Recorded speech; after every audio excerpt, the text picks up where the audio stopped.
A special thank you to each of our subscribers who make this channel possible. Here's today's story. In a historic shift in U.S. foreign policy, President Donald Trump has officially lifted most sanctions on Syria, marking a significant turning point in the nation's relations with the war-torn country. This decision, announced on Monday, is aimed at reintegrating Syria into the global economy and fostering a new era of stability in the Middle East.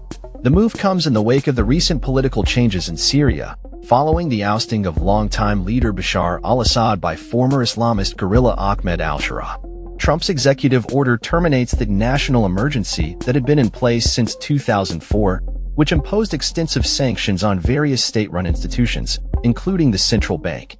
This is in an effort to promote and support the country's path to stability and peace, White House Press Secretary Caroline Leavitt stated during a press briefing.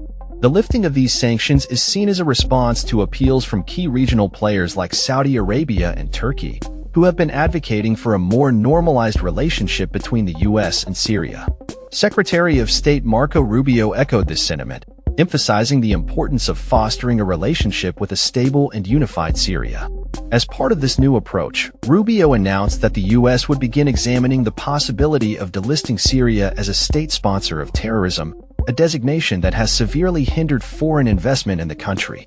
This shift comes amid a backdrop of ongoing violence and instability in Syria, which has seen a surge in attacks against minority groups since the fall of Assad. Despite these challenges, the Trump administration remains optimistic about the potential for economic recovery in the region.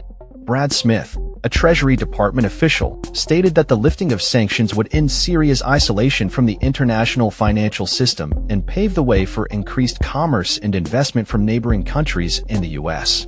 The order does, however, maintain sanctions on certain elements of the former Assad regime, including Assad himself, who has sought refuge in Russia. The new Syrian leadership under al-Sharaa has also faced skepticism from neighboring Israel, which has historically viewed Syria as a significant adversary. However, recent statements from Israeli officials suggest a willingness to explore normalization of ties with Syria, as well as Lebanon, as part of a broader effort to expand the Abraham Accords.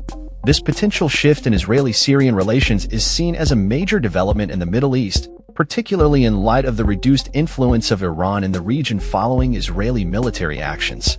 As the U.S. takes steps to re-engage with Syria, the broader implications for regional stability and economic development remain to be seen.